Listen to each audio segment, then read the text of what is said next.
Kamu bukan setakat menuduh Musa dan Harun tu dua ahli sihir yang saling bantu-membantu. Bahkan kamu berkeras melemparkan tuduhan kepada mereka. Kami sesekali tidak akan mempercayai di antara keduanya. Kami duk buat salah tak hantar Nabi ni, kami duk buat kerosakan tak hantar Rasul ni, tiba-tiba mari azab. Mana boleh datang azab sedangkan kami tak pernah diberi peringatan pun, tak mari Nabi pun, tak mari Rasul pun, takut dia guna alasan tersebut.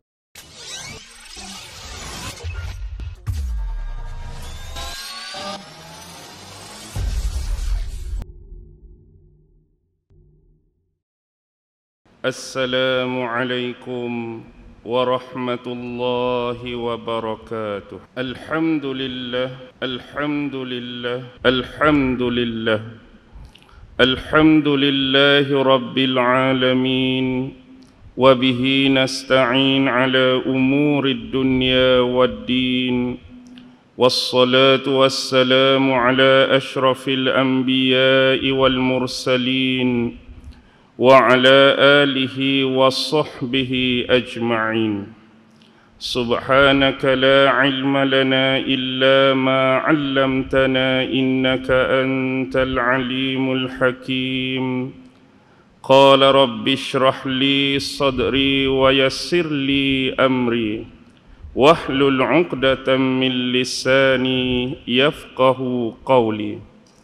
اللهم يسر ولا تعسر. اللهم صل على سيدنا محمد وعلى آله وصحبه وسلم ولا حول ولا قوة إلا بالله العلي العظيم. أما بعد. الحمد لله. Syukur kehadrat Allah Subhanahu wa ta'ala kerana dengan limpah kurnia, rahmat, kasih sayang dan inayah daripada Allah Subhanahu wa ta'ala, alhamdulillah, pada malam ini sekali lagi kita sama-sama dapat dipertemukan oleh Allah, dan mudah-mudahan pertemuan pada malam ini senantiasa beroleh rahmah dan barakah dari sisinya insya-Allah.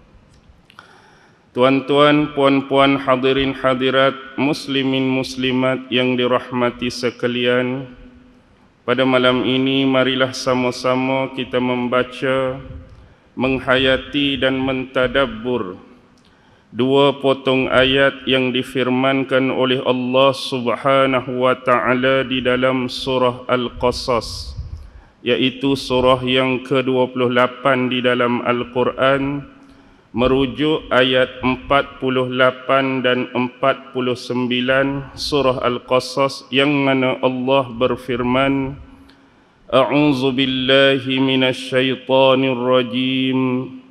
Falamma ja'ahumul haqqu min 'indina qalu laula utiya misla ma utiya Musa awalam yakfuru bima utiya Musa min qabl qalu sihrani tazahara wa qalu inna bikullin kafirun qul fa'tu bikitabin min 'indillahi huwa ahda minhu ma attabi' in kuntum sadiqin. Surah Al-Qasas 48 dan 49.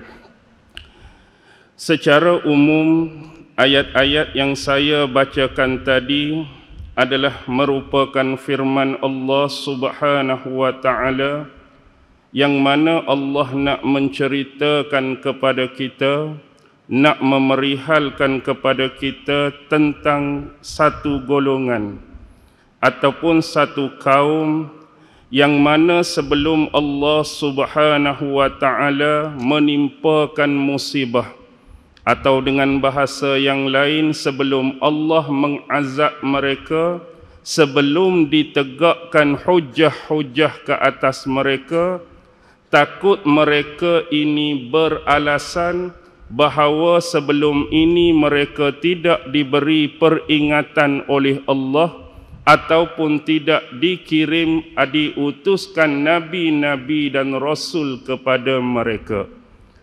Baik, sebenarnya ayat ini adalah lanjutan daripada kesekian banyaknya kisah para nabi dan para rasul yang diinformasikan oleh Allah di dalam Al-Quran.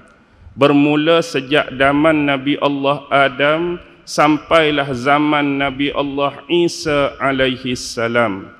Jadi dia punya perspektif ataupun jajaran sebelum setiap umat itu dimusibahkan, sebelum setiap umat itu diazab oleh Allah, terlebih dahulu Allah mengirimkan kepada sesuatu umat itu nabi-nabi ataupun para rasul untuk memberi peringatan kepada mereka. Sebagai contoh, sebelum datangnya banjir besar Nabi Nuh dulu, adakah Allah tak mengirimkan Nabi Nuh kepada umatnya? Allah dah kirim. Baki lagi kerana mereka mengingkari dakwah yang dibawa oleh Nabi Nuh.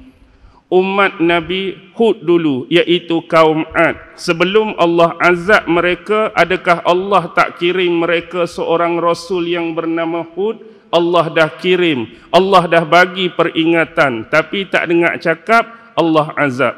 Begitu juga dengan kaum Samud sebagai contoh, sebelum Allah azab mereka, Allah kirim Nabi Saleh, tak dengar cakap, Allah azab mereka. Begitu juga dengan Namrud dan tentera-tentera dia, Allah dah kirim Nabi Ibrahim, tak dengar cakap, Allah azab mereka. Begitu juga dengan kaum Sodom dan Gomorrah, Allah kirim mereka Nabi Lut alaihi salam, tak dengar cakap, Allah balikkan bumi. Jadi ini adalah perspektif biasa. Allah akan mengazab dengan terlebih dahulu menghantar dan mengirimkan utusan dia, sama ada nabi ataupun rasul, untuk memberi peringatan. Jadi Allah mengulangi balik menceritakan tentang kaum yang mana sebelum Allah azab tu didirikan, ditegakkan hujah-hujah ke atas mereka, takut mereka guna hujah ini beralasan untuk mengelakkan daripada mereka ini menerima kemurkaan Allah. Pasal apa Allah azab kami? Pasal apa Allah turunkan bala pada kami? Pasal apa Allah turunkan musibah pada kami? Walaupun kami buat dosa macam-macam, walaupun kami buat kerosakan macam-macam, tapi sebelum kamu azab kami, kamu tak pernah kirimkan seorang pemberi peringatan pun pada kami. Kamu tak hantar Nabi pun, mai habaq yang kami duk buat ni salah. Kamu tak hantar Rasul pun sebelum ni, yang kamu duk buat ni adalah kerosakan dan keburukan. Takut bila mari azab buat alasan lagu ni. Jadi inilah yang disebutkan oleh Allah, falamma ja'ahumul haqqu min indina. Maka tatkala didatangkan kepada mereka kebenaran, min indina, dari sisi kami. Maka bila Allah datangkan kebenaran dari sisi kami, untuk kaum Quraisy sebagai contoh, Allah dah datangkan kebenaran kepada mereka melalui apa? Melalui lisan dakwah Nabi Muhammad sallallahu alaihi wasallam yang memperingatkan kepada mereka. Setelah sekian lama kaum Quraisy ni hanyut dengan dunia kemusyrikan, hanyut dengan tahyul dan khurafat. Lalu Allah hantar kebenaran melalui Nabi Muhammad untuk membersihkan, memurnikan kembali akidah yang sebenar, pegangan, kepercayaan, keimanan yang seharusnya ada kepada setiap manusia, dengan mengikis dan menyingkirkan unsur-unsur sebelum ni. Bahagian sembah berhala, tolak tepi. Percaya yang karut-karut, tolak tepi. Perkara-perkara khurafat, tolak tepi. Beriman sepenuhnya kepada Allah. Jadi Nabi Muhammad dah mai. Kalau mari azab atas kamu lepas pada ni, mari ujian Allah, jangan buat alasan tak ada Nabi mari kat kami. Jangan buat alasan tak ada Rasul mari kat kami, sedangkan waktu Muhammad datang, kamu lawan dia. Bila Muhammad mai, kamu tentang dia, kamu maki dia, kamu ejek dia, kamu caci dia, macam-macam perkataan yang kamu lemparkan pada dia. Lebih jauh macam-macam tuduhan yang kamu berikan kepada Nabi Muhammad sallallahu alaihi wasallam. Baik. Ayat seterusnya, qalu laula utiya misla ma utiya Musa. Lalu mereka berkata, iaitu orang-orang yang membangkang ataupun menolak Nabi. Apa yang mereka kata? Mengapakah tidak diberikan kepadanya, yakni kepada Nabi Muhammad? Pasal apa Allah tak bagi kepada Nabi Muhammad misla ma utiya Musa, sebagaimana yang Allah berikan kepada Nabi Musa alaihi salam. Ini adalah alasan-alasan yang diberi dan dikemukakan oleh kaum Quraisy. Pasal apa Allah tak bagi pada kamu Muhammad sebagaimana Allah bagi pada Musa? Apa yang mereka nak pada perkataan ini? Mereka bermaksud, saya guna kalimah wallahu alam sebab ini adalah perkataan Imam Ibn Katsir dalam tafsir dia. Yang nak di sini ialah mereka menyebut-nyebut kelebihan-kelebihan dan keistimewaan-keistimewaan, lebih khusus mukjizat-mukjizat yang diberikan oleh Allah dengan jumlah yang banyak, seolah-olah lebih banyak daripada yang Allah bagi kepada Nabi Muhammad. Apa yang mereka sebut? Antara mukjizat yang besar bagi Nabi Musa, dia ada tongkat. Yang mana tongkat ni bila dia lempak jadi apa? Tongkat ni boleh jadi ular, hebat. Dan tangan dia, kalau dia masukkan dalam baju dia, dalam saku dia, dia keluarkan jadi bercahaya, bersinar, gilang gemilang. Dia sebutkan satu persatu mukjizat yang Allah pernah bagi. Banjir kepada Fir'aun dan kaum dia, belalang kepada Fir'aun dan kaum dia, kutu dan katak kepada Fir'aun dan kaum dia, darah kepada Fir'aun dan kaum dia, datangnya musim kemarau yang memusnah dan merosakkan tanam-tanaman dan buah-buahan musuh-musuh Allah. Banyak. Ni sewaktu berlaku di bumi Mesir. Bahkan mereka menambah menyebut bilangan mukjizat-mukjizat Nabi Musa sewaktu Nabi Musa dan Nabi Harun membawa Bani Israel keluar daripada bumi Mesir. Waktu mereka tersekat dan terhadang oleh Laut Merah yang luas. Apa mukjizat yang Allah tunjukkan kepada Nabi Musa? Tongkat dia ni bila dia hentam pada laut, apa jadi laut tu? Laut tu terbelah. Oh, hebat tongkat Nabi Musa. Dia duk ratik depan Nabi Muhammad ni. Lepas tu bila selamat di sebelah sana, kalau mereka berjalan, Allah sentiasa menaungi di atas mereka awan. Yang awan ni menyebabkan mereka ni teduh. Mereka merasa selesa dan nyaman di bawahnya.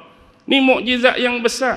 Kita berjalan di tengah gurun, kawasan bergunung ganang, berbukit bukau. Kalau kita lalu hari ni panas atas kepala. Tapi nikmat yang Allah bagi kepada Bani Israel, setiap kali mereka berjalan ada awan dah. Duk cover mereka. Pi kok ni teduh kok ni, pi kok ni teduh kok ni. Selesa, nyaman. Bahkan lebih jauh Allah menurunkan mukjizat makanan daripada langit. Quran sebut manna wassalwa, madu dan burung puyuh tu. Dan banyak lagi mukjizat lain. Waktu mereka kehausan, Nabi Musa masih guna tongkat yang sama. Yang sebelum ni tongkat tu lah jadi ular, yang sebelum ni tongkat tu lah belah laut. Kali ni tongkat tu bila hentam bukit tadi mengeluarkan 12 pancaran mata air untuk 12 suku Bani Israel. Satu demi satu duk ratik ni. Dah kalau kamu mengaku wahai Muhammad kamu nabi dan rasul, tengok pasal apa Allah bagi pada Musa ni satu duk ratik depan Nabi Muhammad. Dah kamu kata kamu nabi dan rasul terakhir, patut Allah bagi hebat lagi lah pada Musa. Tu poin dia. Tu poin dia.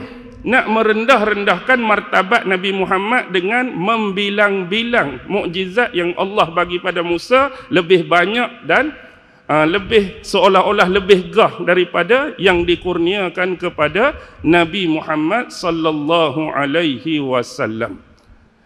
Tetapi apa jawab Allah, tuan-tuan? Bila mereka cakap demikian, awalam yakfuru bima utiya Musa min qabl.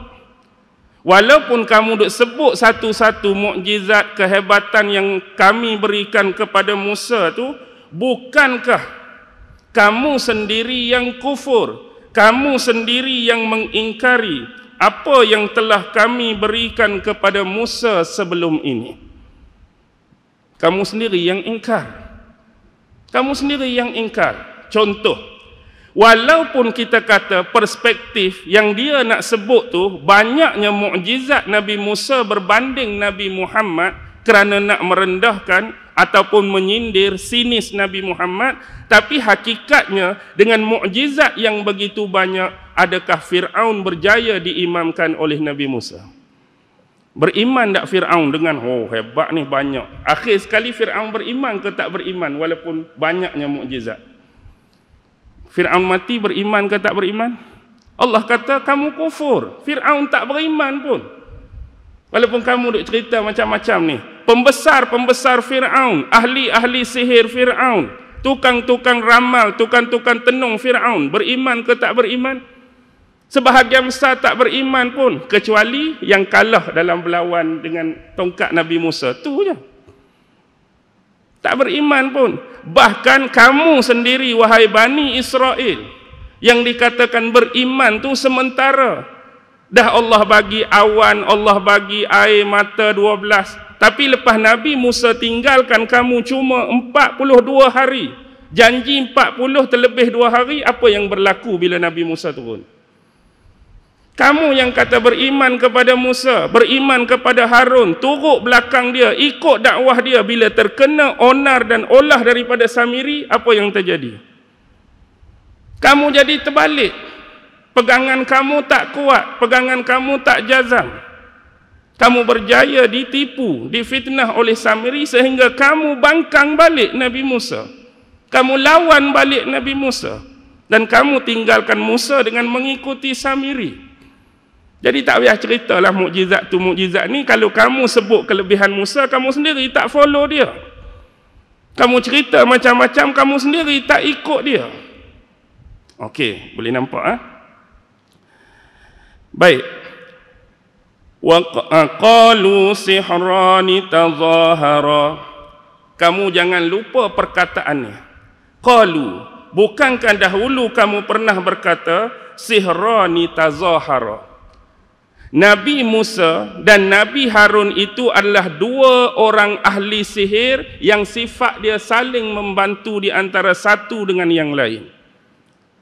Allah ulang balik perkataan ni dulu. Inilah tuduhan yang kamu bagi pada Nabi Musa, tuduhan yang kamu bagi pada Harun. Inilah dua orang ahli sihir yang sifat dia saling tolong-menolong. Musa tolong Harun, Harun tolong Musa. Hak bahagian tolong tu biarlah. Kawan ni tolong kawan ni, okey. Kawan ni tolong kawan ni, okey. Tapi tolong menolong bab apa? Kamu tuduh mereka berdua ahli sihir.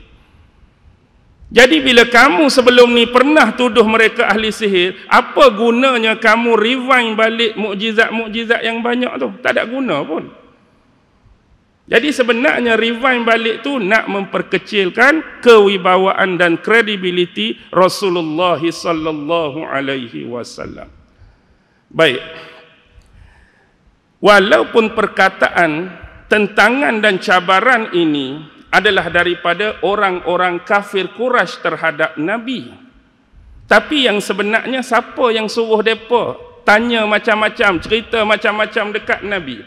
Baik, kalau kita mengikuti tafsiran daripada ayat-ayat yang kita bacakan tadi, contoh di dalam tafsir Ibnu Katsir menyebutkan bahawa ada sekurang-kurangnya 4 pandangan tentang apa? Kalimah sihrani tu.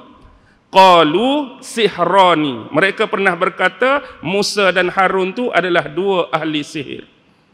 Jadi untuk kalimah ni saja ulama-ulama telah berkhilaf. Berbagai pandangan dan pendapat, sekurang-kurangnya ada 4 saya sebut. Pertama ialah Mujahid. Mujahid mengatakan bahawa sebenarnya orang-orang Yahudi lah yang menyarankan kepada kafir-kafir musyrikin Mekah, bila kamu bertemu dengan Muhammad, kamu bawa benda-benda yang kami sebut ni. Kamu cerita kat Muhammad benda-benda yang kami sebut ni.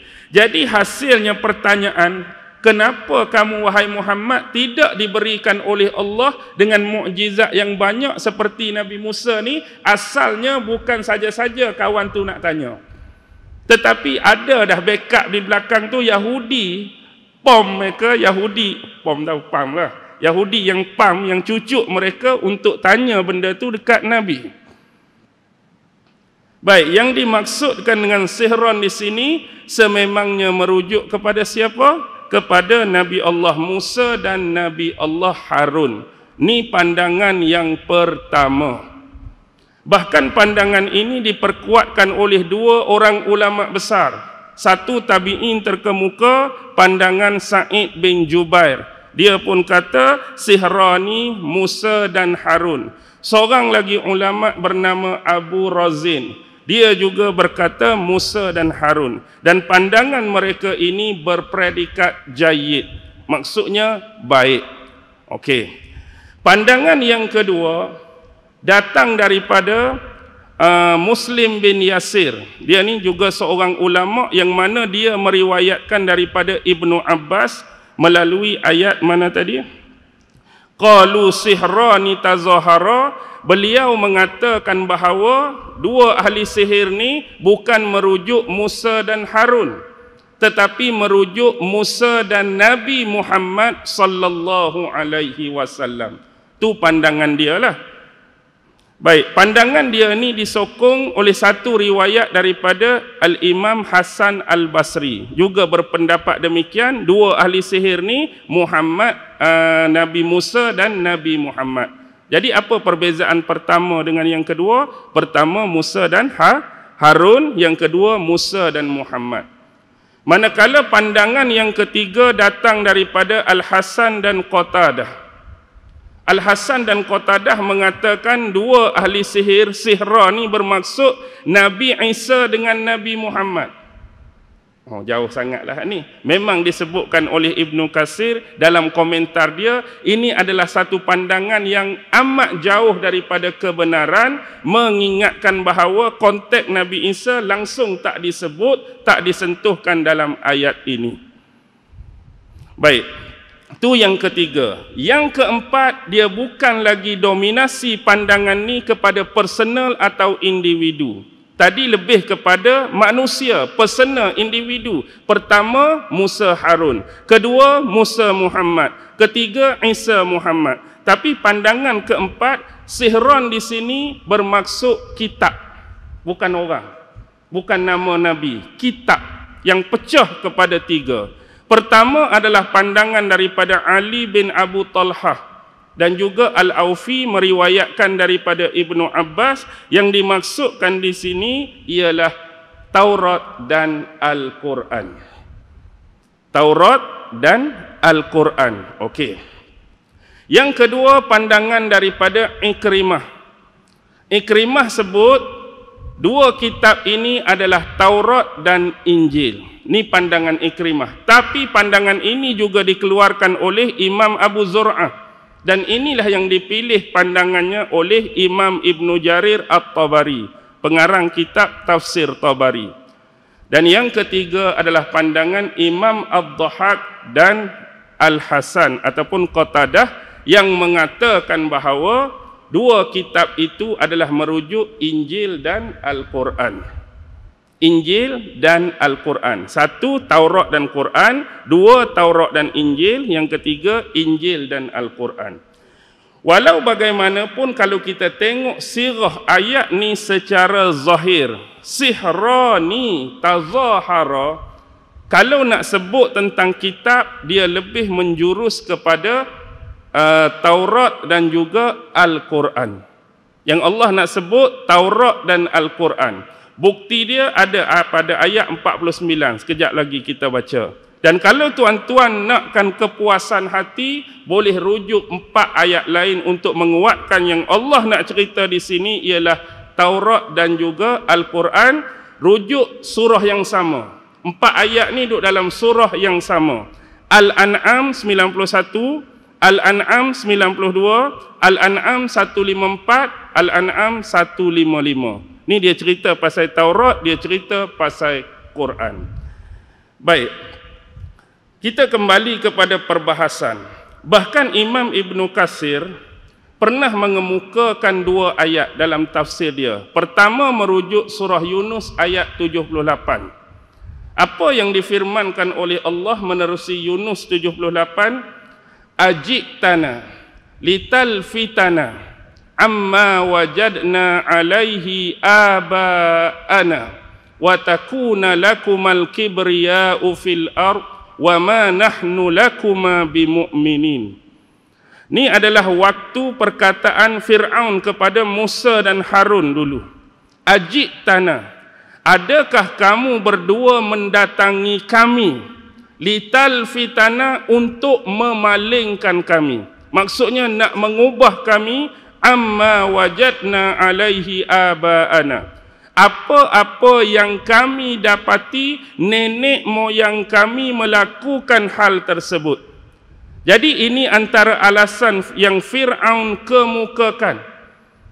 Orang-orang yang menentang Musa dan Harun kemukakan, adakah kamu ni datang pada kami nak memalingkan kami, nak ubah pendirian kami yang sebelum ni kami mengikuti dan mengamalkan apa yang telah ditinggalkan oleh nenek moyang kami. Maru kamu hari ni cerita lain.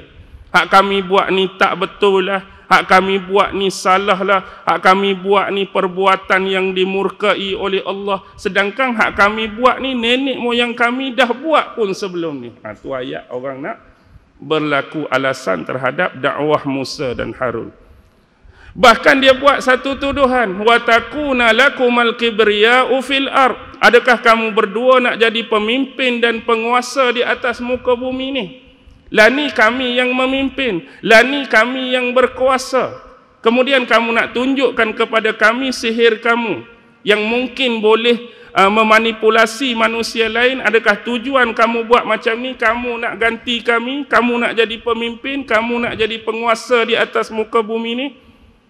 Wa ma nahnu lakuma bimu'minin, dan kami sesekali terhadap kamu berdua kami tidak akan percaya selama-lamanya. Ni kata-kata siapa ni? Fir'aun dan orang-orang dia terhadap Nabi Allah Musa dan Harun. Dia tak percaya. Bahkan dia buat tuduhan pula. Kalau kita nak cerita mudah macam ni saja, orang yang sifat dia menentang ni, dia akan terus menentang. Orang yang sifat dia melawan, dia akan terus melawan sampai bila-bila pun. Walaupun dia guna hujah dan alasan yang sedikit berbeza. Contohlah kita kata, kita bawa isu ni dalam dunia kita. Mungkin dulu kita ada seorang guru, yang mana melalui guru ni lah kita bertalaki dengan dia, kita belajar dengan dia, kita mengaji dengan dia siang malam. Yang mana guru kita ni dulu dikenali dan dihormati kerana ilmu dia yang luas dan banyak. Dia dihormati kerana sifat dia yang baik, dia dihormati kerana tawaduk dia, segala-gala kebaikan. Cerita saja nama guru ni, orang anggap baik pada dia. Dan juga guru ni dulu bila dia melihat kemungkaran, bila dia melihat kerosakan dalam masyarakat, dia bagi tahu. Dia lihat kerosakan, dia tegur. Tapi dalam masa dia tegur, ada orang yang terima, ada orang yang bangkang. Walaupun hak dia tegur tu betul-betul, yang kamu buat tu salah, yang kamu buat tu tak betul. Dia tegur, ada tak orang bangkang? Ada orang lawan. Yang saya nak kait, bila mari masa berlalu, guru tadi meninggal. Tinggal pula kita murid-murid hak mengaji dengan dia. Tapi ilmu sama tak? Jauh. Hebat guru kita, ilmu kita tak seberapa. Tawaduk kita pun dah kurang. Kepercayaan masyarakat pun dah kurang. Tapi kita masih lagi memiliki kredibiliti yang sama macam tok guru kita. Tengok benda rosak, kita tegur. Tengok benda tak elok, kita larang.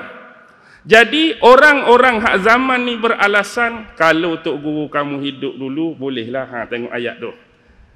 Dia memang alim sungguh. Kalau dia nak nasihat pun, kitab pun baru habis 2 biji dengan dia. Dia nak buat ayat lagu tu dah.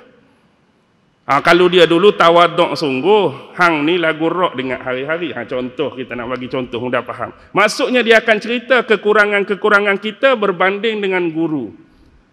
Tapi dia nak menolak poin, hak tok guru tegak dulu benda salah. Orang tolak. Kita hari ni hak serba lemah, serba kurang pun nak tegak benda yang sama. Bukan nak habaq kita ni baik. Tapi nak habaq benda tu salah, benda tu tak boleh buat dalam masyarakat, kita tegak, orang tolak. Patut alasan dia, tengok ke kamu ni tak badan lagi ni. Nak banding tu, kamu tu, kami hormat lagi lah walaupun kami tolak dia dulu. Tapi kamu ni ilmu pun tak ada, hak ni pun kurang, hak ni pun tu, hak ni pun ni, hak ni pun ni. Nak habaq di sini, bagi yang suka membangkang dan menolak, habaq apa pun, itulah alasan dia. Habaq apa pun, itulah jawapan dia. Boleh faham dah tu kot? Kau tak faham? Nak habaq tu, boleh faham lah? Okey. Wa qalu inna bikullin kafirun. Dan kamu juga pernah berkata, sesungguhnya kami tidak akan mempercayai masing-masing di antara keduanya. Kamu bukan setakat menuduh Musa dan Harun tu 2 ahli sihir yang saling bantu-membantu. Bahkan kamu berkeras melemparkan tuduhan kepada mereka. Kami sesekali tidak akan mempercayai di antara keduanya. Ini menunjukkan kehampiran dan kedekatan antara Musa dan Harun. Memang dekat pun sebab mereka 2 orang ni adik-beradik, memang dekat. Tapi nak habaq di sini kedekatan dan kehampiran, walaupun contoh disebutkan salah seorang, dia mewakili keduanya sekaligus. Contoh kita kata, kalau mereka habaq, kami tak percaya kepada kamu wahai Musa. Sebenarnya ucapan ni bukan kata Musa saja, sekali dengan Harun dah. Kalau kita kata, aku tak percaya dekat hang wahai Musa, sebenarnya dengan Harun pun walaupun tak disebut nama Harun, sekali dah. Nak habaq dekat dan hampir. Kalaulah kata kami tak terima kamu wahai Harun, sebenarnya bukan kata Harun saja tak terima, Musa pun tak terima. Jadi sebut salah satu merangkumi kedua-duanya. Okey. Tengok ayat yang seterusnya. 49 Qul fa'tu bi kitabin min 'indillahi wa ahda minhuma attabi'. Katakanlah kepada mereka, datangkanlah satu kitab. Maksudnya satu kitab lain. Dah kamu aku habaq, kamu tak mau dengar. Aku berdakwah, kamu tak mau percaya. Aku cerita macam ni, kamu tolak macam ni. Aku cerita macam tu, kamu bangkang macam tu. Dah lagu tu, kul, katakanlah kepada mereka, fa'tu bi kitabin. Kamu datangkan satu kitab. Maksudnya kitab yang lain, kitab yang berbeza, min indillah. Yang mana kitab ni kami nak juga datang daripada Allah, satu kitab yang diwahyukan. Huwa ahda minhuma. Yang mana kitab ni boleh memberi lebih petunjuk daripada Taurat dan juga Al-Quran. Yang mana Taurat pernah dibawa oleh Musa, kamu lawan, kamu bangkang. Aku hari ni bawa Quran, kamu lawan, kamu bangkang. Seolah-olah kamu tak menerima Taurat dan Al-Quran. Yang Musa bawa pun tak terima, Quran yang aku bawa pun kamu tak terima, cuba datangkan satu kitab lain. Dah habaq ni pun tak mau terima. Taurat ni kalam Allah, tak mau dengar. Quran kalam Allah, tak mau dengar. Musa utusan Allah, tak mau dengar. Aku Muhammad utusan Allah, tak mau dengar. Wak mai satu kitab lain. Tapi dengan syarat kitab tu wahyu daripada Allah kepada kamu. Yang mana dengan kitab hak baru kamu datangkan tu, sekiranya kamu mampu ni, lebih memberi petunjuk daripada Taurat, lebih memberi petunjuk daripada Injil, attabi'hu. Nescaya aku sendiri yang akan mengikuti kamu, kalau kamu boleh buat mai. Ni cabaran Nabi Muhammad kepada siapa? Kepada orang hak lawan tu lah, kepada orang hak tolak. In kuntum shadiqin. Itu pun kalau kamu golongan yang benar. Dah kamu nak cakap kamu hak betul, aku ni salah, kamu hak benar, kami ni salah, wak mailah kitab lain. Kalau betul kitab hak baru kamu boleh wak mai itu lebih memberi petunjuk, lebih memberi hidayah daripada Taurat zaman Nabi Musa dan Quran pada zaman aku ni, aku sendiri akan ikut kamu. Agak-agak boleh wak mai tak? Tak boleh wak mai lah. Bohong je lah. Ayat tu nak menyedapkan hati, nak menolak. Tapi bila orang cabar, tak boleh wak mai pun. Nak wak mai macam mana? Bukan dia pilihan Allah, bukan dia utusan Allah, bukan dia Nabi, bukan dia Rasul. Sesekali Allah tidak akan mewahyukan kepada mereka. Baik. Masa ni kita baca sampai 49. Ada masa kita habis. Sebenarnya ayat lengkap dia sampai 51. Saya baca ayat seterusnya, ayat 50. Fa in lam yastajibu laka fa'lam annama yattabi'una ahwa'ahum wa man adallu mimman ittaba'a hawahu bighairi hudan minallah innallaha la yahdil qaumadh zalimin. Fa illam yastajibu laka, sekiranya mereka tidak berjaya, yastajib ni jawab sebenarnya, sekiranya mereka tak mampu untuk melawan tentangan kamu, cabaran kamu wahai Muhammad. Tadi cakap gedegung-gedegang, sebab kita tak dapat. Sekiranya mereka tidak dapat mendatangkan tentangan kepada kamu, fa'lam, ketahuilah, annama yattabi'una ahwa'ahum, sesungguhnya mereka sebenarnya sedang mengikuti hawa nafsu mereka sendiri. Mereka ikut hawa nafsu berbanding kebenaran yang didatangkan dan ditunjukkan kepada mereka. Hati ini keras, hati ini sombong, hati ini bongkak, hati ini ego saja. Padahal jelas di depan mata mereka yang Muhammad bawa ni benar, yang Muhammad bawa ni betul, yang Muhammad bawa ni sahih. Tapi disebabkan unsur-unsur dalaman tadi, pengingkaran, penolakan, penafian tadi, maka mereka cari alasan-alasan yang sesuai dengan kehendak mereka, sebenarnya hanya mengikuti hawa nafsu saja kerana nak tolak Nabi. Tak cukup dengan tu, macam di depan tadi, pi pula tanya Yahudi, saranan-saranan daripada Yahudi. Yahudi kata tanya Muhammad lagu ni, soal Muhammad lagu ni, hujah Muhammad lagu ni pun mereka ikut. Hakikatnya alasan mudah nak tolak kebenaran yang dibawa oleh Nabi. Hati itu keras. Wa man adallu mimman ittaba'a hawahu bighairi hudam minallah.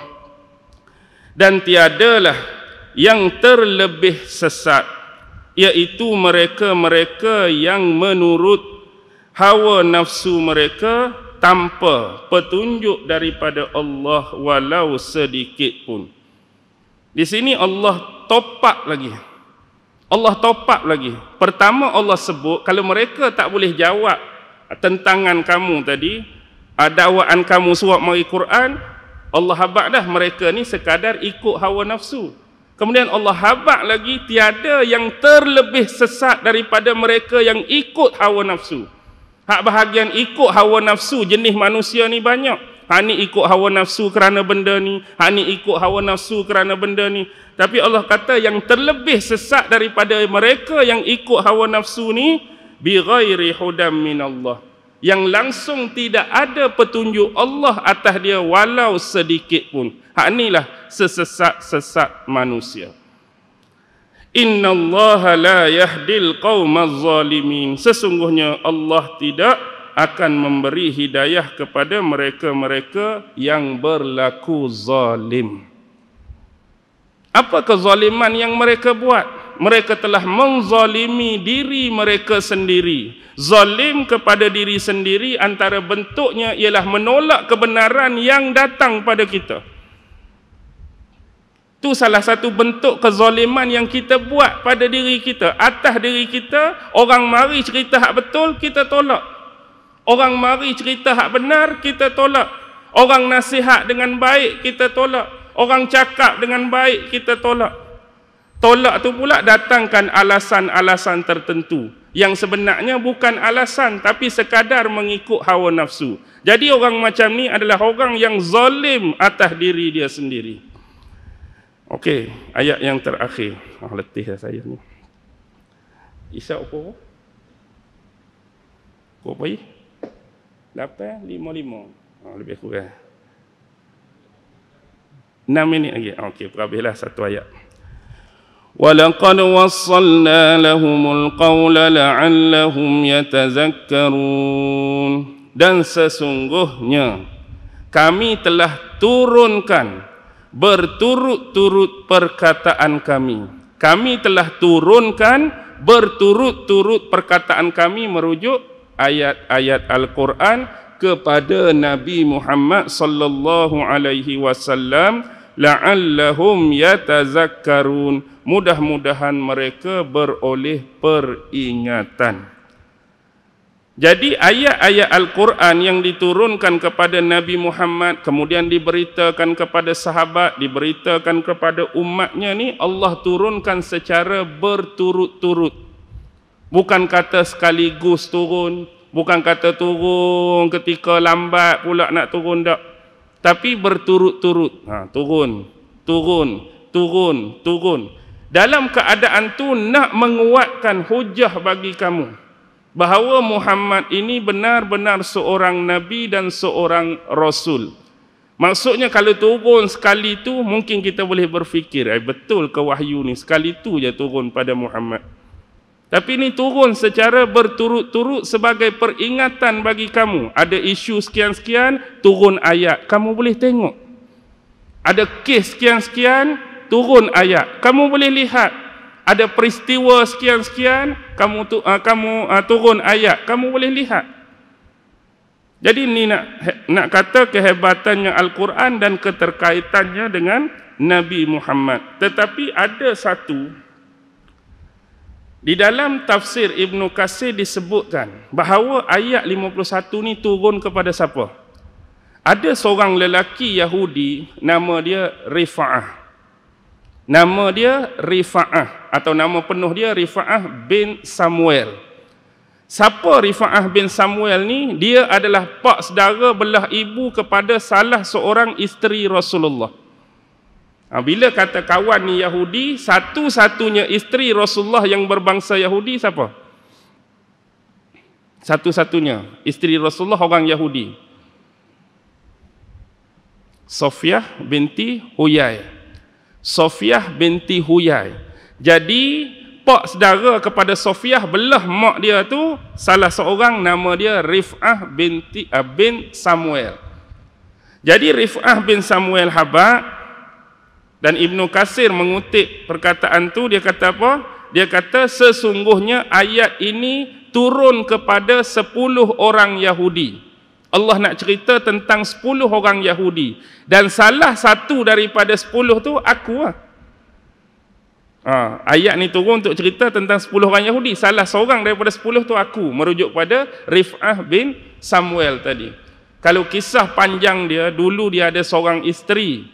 Nama isteri dia Tamimah binti Abdul Wahab, yang kemudian dia ceraikan isteri dia atas sebab-sebab tertentu, dikahwini oleh lelaki lain yang bernama Abdul Rahman bin Zubair bin Battah. Ini boleh tengok dalam ulasan Al-Imam Ibn Asir tentang Rif'ah bin Samuel tu. Walau bagaimanapun, secara kesimpulan daripada 4 ayat yang kita sempat baca, 48, 49, 50 dan 51, adalah untuk menunjukkan yang paling awal kita sebut tu. Jadi Allah ni kalau dia nak menurunkan musibah, menurunkan azab kepada setiap ataupun sesuatu kaum, Allah akan utus, Allah akan kirim dulu para nabinya dan rasulnya untuk memberi peringatan. Takut-takut bila turunnya azab, bila turunnya musibah, mereka akan beralasan macam tadilah. Tak hantar nabi ni, tak hantar rasul ni, kami tak tahu apa ni. Kami duk buat salah tak hantar Nabi ni, kami duk buat kerosakan tak hantar Rasul ni, tiba-tiba mari azab. Mana boleh datang azab sedangkan kami tak pernah diberi peringatan pun, tak mari Nabi pun, tak mari Rasul pun, takut dia guna alasan tersebut. Jadi bila mari Nabi, dia jadi cerita lain pula. Cerita-cerita tentangan-tentangan tadi. Tak puas hati kat Nabi, nak lawan Nabi, nak persendakan Nabi, nak jatuhkan martabat Nabi. Kalau kita tengok sejarah Nabi Muhammad ni tuan-tuan, bukan saja mereka lawan Nabi, bahkan mereka lemparkan tuduhan pada Nabi. Apa tuduhan yang tak pernah kena pada Nabi? Kurang siuman. Benar, Nabi dituduh kurang siuman, orang gila, nakkan wanita, nakkan harta, nakkan pengaruh, nakkan kepimpinan. Nabi juga menyihir orang lain. Konon-kononnya siapa yang terkesan dengan dakwah Nabi itu disihir oleh Nabi Muhammad. Bahkan itu jugalah yang dituduh kepada Nabi Musa dan Harun, dua ahli sihir yang saling tolong-menolong. Tujuan dia untuk apa? Senang je.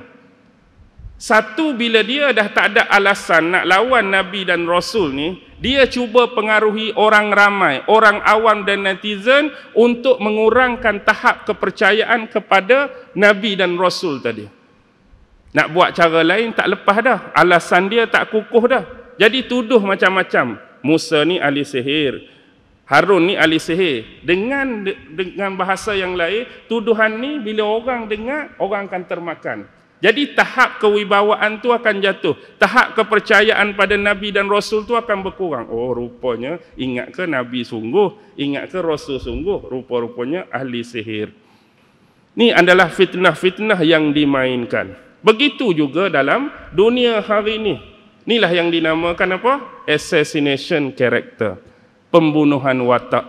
Seorang yang mungkin baik tetapi diberitakan sebagai jahat. Seorang yang bagus diberitakan sebagai tak bagus. Seorang yang jujur diberitakan sebagai khianat. Tambah-tambah lagi bila kita baca hadis-hadis akhir zaman, ini adalah tahun-tahun apa? Tahun-tahun penipuan. Tahun-tahun penipuan ni kita nak beza, dia duk bergelumbang antara betul dengan benar, antara fitnah dengan sahih. Nak dengar hak ni betul ke tak betul, tak tahu. Nak dengar hak ni percaya ke tak mau percaya pun. Dia jadi serabut kepala. Jadi masing-masing kembalilah kepada yang hak, kepada yang benar, berpegang kepada Al-Quran dan juga sunnah Rasulullah sallallahu alaihi wasallam. Ambillah apa-apa yang bermanfaat bagi diri kita, agama kita, ahli keluarga dan masyarakat seluruhnya, dan berpeganglah dengan keduanya dengan bersungguh-sungguh. Mudah-mudahan perbicaraan dan perbahasan kita pada malam ini sedikit sebanyak dapat memberikan pencerahan dan merungkaikan permasalahan yang ada. Akhir kalam, wabillahi taufiq wal hidayah, wassalamualaikum warahmatullahi wabarakatuh. A'udzu billahi minasyaitonir rajim. Bismillahirrahmanirrahim. اللهم إنك تعلم أن هذه القلوب قد اجتمعت على محبتك والتقت على طاعتك وتوحدت على دعوتك وتعاهدت على نصرة شريعتك فوثق اللهم رابطتها وأدم ودها واهدها سبلها واملأها بنورك الذي لا يخبو واشرح صدورها بفيض الإيمان بك وجميل التوكل عليك وأحيها بمعرفتك وأمتها على الشهادة في سبيلك إنك نعم المولى ونعم النصير وصلى الله على سيدنا محمد وعلى آله وصحبه وسلم والحمد لله رب العالمين.